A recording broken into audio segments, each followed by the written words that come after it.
Hello and a very warm welcome to Forum in Focus. I'm Brian Dolby and I'm talking to our president, Tom Starr, about G.fast.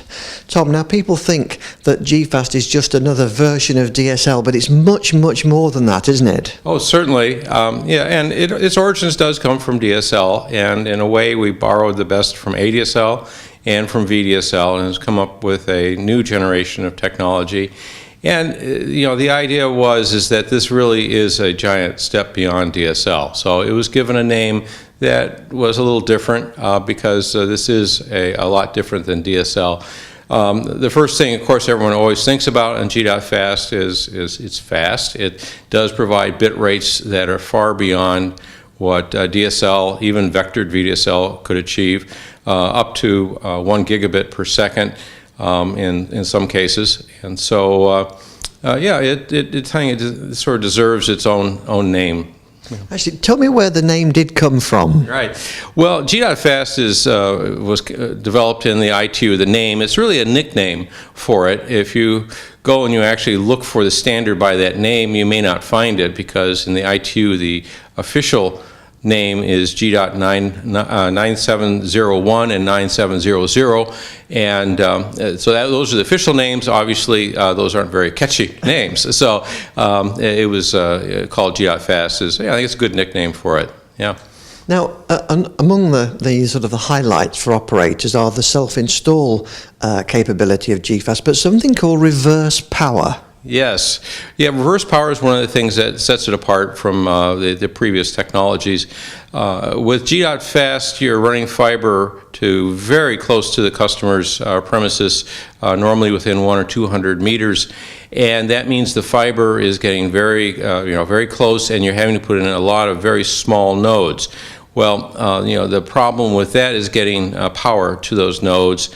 Using ADSL or VDSL, normally commercial power is connected to the cabinets, and that becomes even more expensive when you're having a large number of cabinets so close to the customers.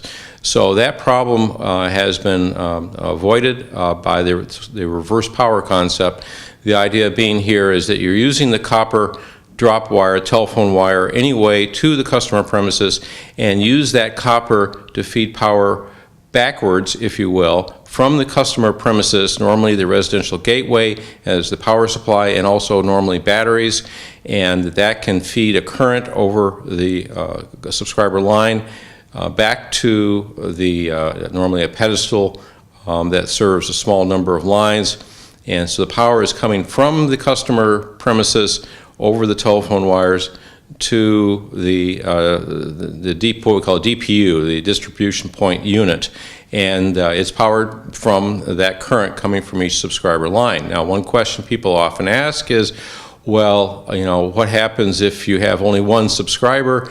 Is it getting enough power? And the answer is yes. It's designed to be able to operate with any number of subscribers, including only one subscriber. The other questions often asked is, well, does it have to be reverse powered? The answer is no. For example, one of the big applications for the fiber to distribution point with G.fast is in MDUs, multi-dwelling units such as an apartment building. In that case, the serving node, the DPU, might be in an equipment room in the basement of the building where you have power readily available. You don't have to, in that case, you could just take the commercial power.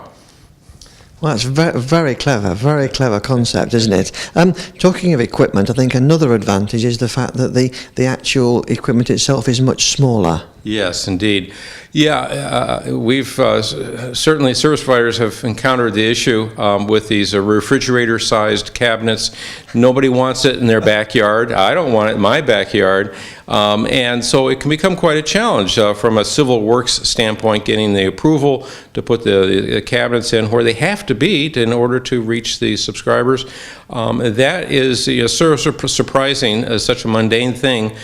Can slow down broadband service deployment. I've seen some cities where it's slowed it down by 5 years. And so this is a huge impediment in some places. And with fiber to the DP architecture, the serving nodes, again, are only serving typically on the order of 16 lines, Well, that's a very small piece of equipment. It's maybe about the size of a large box of cereal, perhaps. And so that's so small, you can put that piece of equipment most anywhere. You can put it on a pole. You can hang it from a strand of wires. You could put it in a little hole. You can, any number of places. It becomes trivial to find a place to put the equipment. It's so small. You can hide it behind a bush. That's fantastic. And also, it's going to be considerably cheaper than the new technologies people are banging on about, like FTTH. Yes, indeed.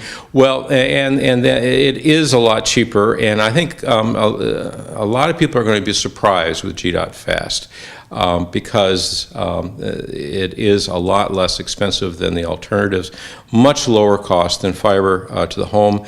And it might even, we'll see, but it could possibly, it's conceivable, it might even come a little cheaper than vectored VDSL2, which is, again, I think going to surprise people. And you can ask, well, why is it so inexpensive? The reverse power we talked about before is part of this. And also another very important part is that G.fast is designed from the outset to work well in a customer self-install environment. VDSL2, frankly, was not designed from the start for customer self-install. It was always assumed a technician would install it. Now, some service providers are doing customer self-install now with VDSL, and it can be made to work. It doesn't always work well, but most times it can do the job. But G.fast has a number of attributes, including the time division duplexing and its very rapid adaptation to changes in the channel, very rapid startup and all that. There's a number of features that were designed in from day one to make it very successful for customer self-install. Well, when you can count on customer self-install, you avoid the cost of dispatching a technician to the home and also the inefficiency of scheduling a technician to be there at the same time that a customer is there to get them inside the house, the inconvenience to the customer of having a technician come inside the house. And it's just very expensive sending a technician to go inside the house and install equipment. So with G.fast, in many cases, we'll avoid that cost. We'll avoid the cost of a lot of the cost on the power feeding. And of course, you avoid the cost of running the fiber to the home for that last 100 or 200 meters. Now, one of the questions I'm very frequently asked about G.fast and fiber to the DP is, well, you're running fiber all the way to within the last 100 or 200 meters of the home. Well, why don't you just run the fiber the rest of the way? You're 98% of the way there. Why don't you just do it right and get fiber all the way to the home? Well, indeed, that's being done more and more, and that should be, it makes a lot of sense in a lot of places, especially greenfield areas, and some other places where it's inexpensive. But the sad reality is that in a lot of places, it's very expensive to run that last 100 or 200 meters of fiber. And so you get the savings of the fiber, you get the savings of the self-install, get the savings of the power feeding, and also the other thing I guess I'd say is that G.fast actually, if you take a look at the circuitry involved, it's very simple, and so just the equipment cost itself is very reasonable. So all those add up to a very, very exciting proposition for a service provider.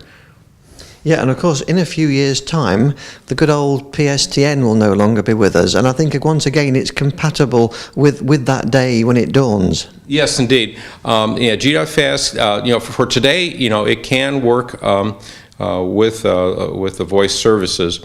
But actually, it will be best suited for this future you're talking about, which will be here soon, where the traditional telephone network has been retired, and instead everything is done with derived voice over IP. And G.fast will work perfectly in that environment where everything is digital and IP. There is absolutely no need for the traditional analog telephony in that model. Thank you. Well, Tom, I think that's everything you ever needed to know about G.fast. Thanks so much for speaking to us today at Forum in Focus. Thank you, Brian.